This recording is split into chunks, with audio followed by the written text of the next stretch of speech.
Hi, I'm Dana Pennington. Welcome to a new series here on Breed where we are going to teach you how to light for various types of fashion. When you're shooting for different publications, whether it be a magazine, a commercial client, a modeling agency, or just for your portfolio, you need to know how to light various types of clothing. It could be a situation where you're shooting a sequin dress that's very shiny, or a wool coat that really sucks up the light and hides texture, or denim, or it could be accessories like jewelry or sunglasses or necklace. You need to know what to do and have kind of a deep bag of tricks in terms of lighting skills in order to problem solve and light the clothing in the way that shows them the best. If you're shooting for a clothing designer, they're going to want to see the cut of the fabric, they're going to want to see the actual color, the texture, and you need to know where to put your light, what lighting modifiers to use, and how to handle all of those situations. So let's get started.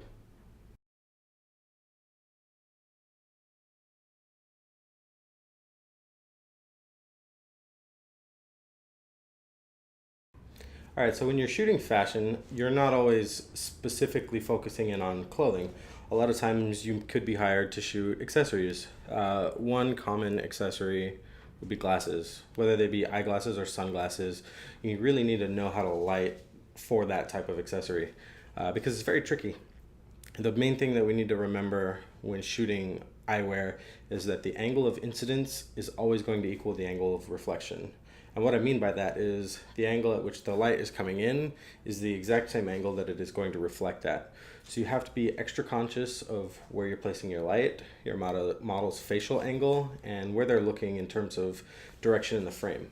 If you look at most popular eyewear campaigns, you'll see that the model is kind of facing at the same angle that I'm facing right now. It's usually about a 45-degree angle, and their chins are almost always going to be exaggerated downwards.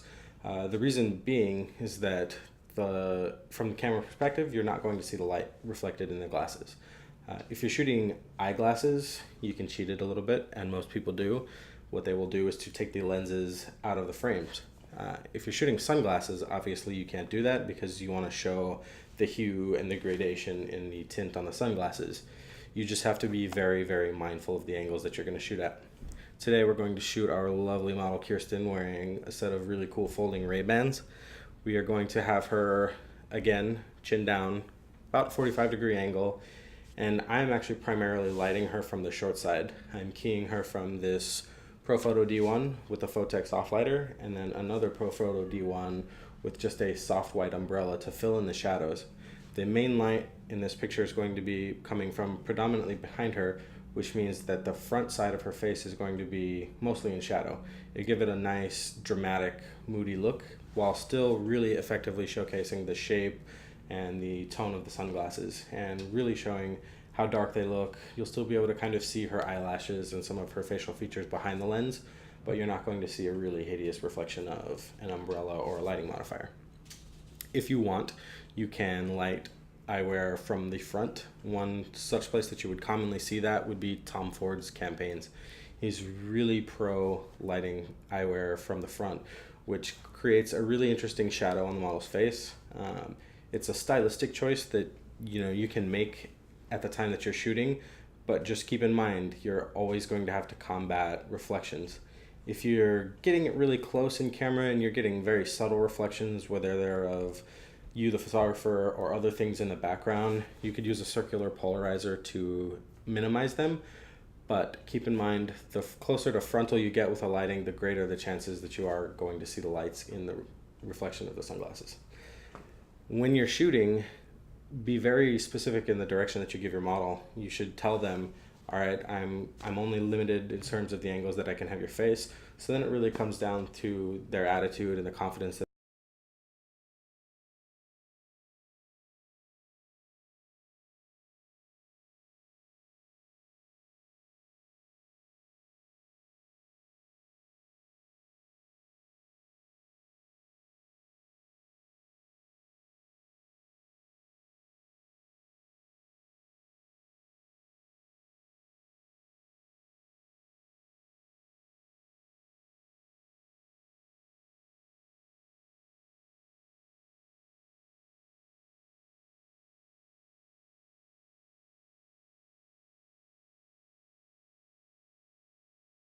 and ISO 100, and we shot it with a 135mm lens.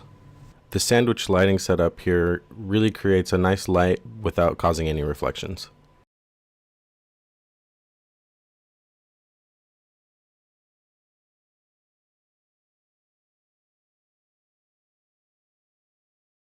Alright, shiny fashion objects. These are some of my favorite things. I really enjoy clothing that has a sheen to it, or sequins, or metallics, because I think they do really cool things with light, and they're fun to shoot.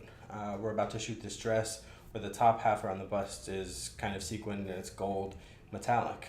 So because of that, I'm going to make the conscious decision to light her with a little bit more of a contrasty and poppy light from a frontal direction. Probably off to 3/4 in either a loop or a Rembrandt style of lighting.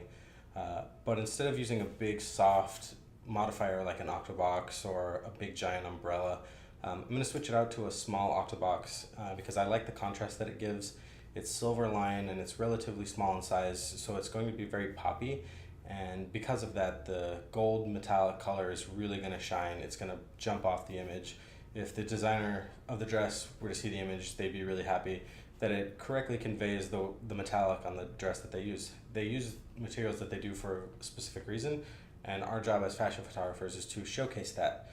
So we're going to use a very contrasty light. This will look really good in either color or black and white. Because it's gold, we'll probably stick with a color image. But our goal is to really showcase the top half of the dress and showcase the shininess. So let's go. For the gold dress shot, we put our Profoto B1 with a small Bowens octobox to camera left, about 7 feet high and angled about 45 degrees down towards our model's face. The smaller octobox gives a nice contrast that really makes the metallic gold material really pop. For this shot, our camera was set to 1/125th of a second at f4 and ISO 100, and we shot this shot using an 85mm lens.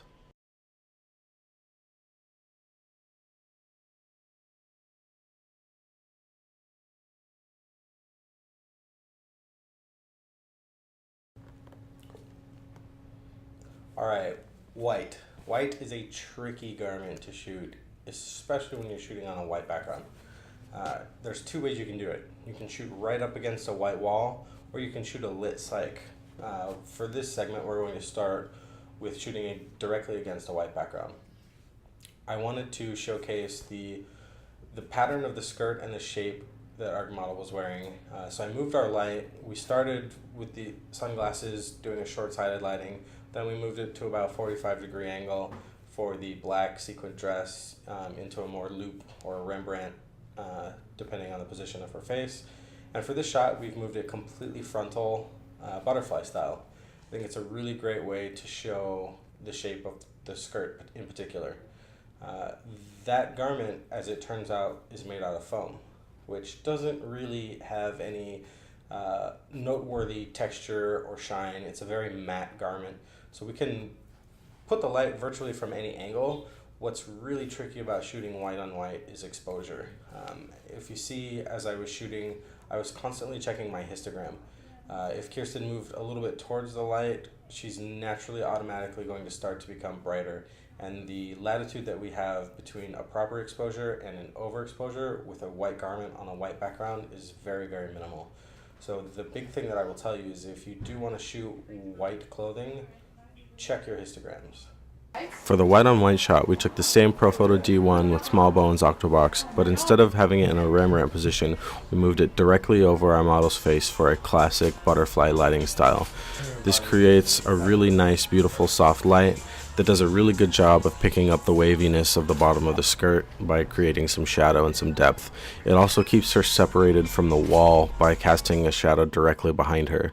We shot this at f3.5 at 1/125th of a second with an 85. In the next segment, we'll talk about shooting a white garment against a lit white background, which requires more lighting, more space, and a little bit more trickery, but that's okay. It's all part of the plan to really show you how to light different garments, because it's absolutely crucial that you have the ability to make virtually any type of fashion look good. So comment below, let us know what other types of clothes you'd like us to shoot, and we will teach you how to light them.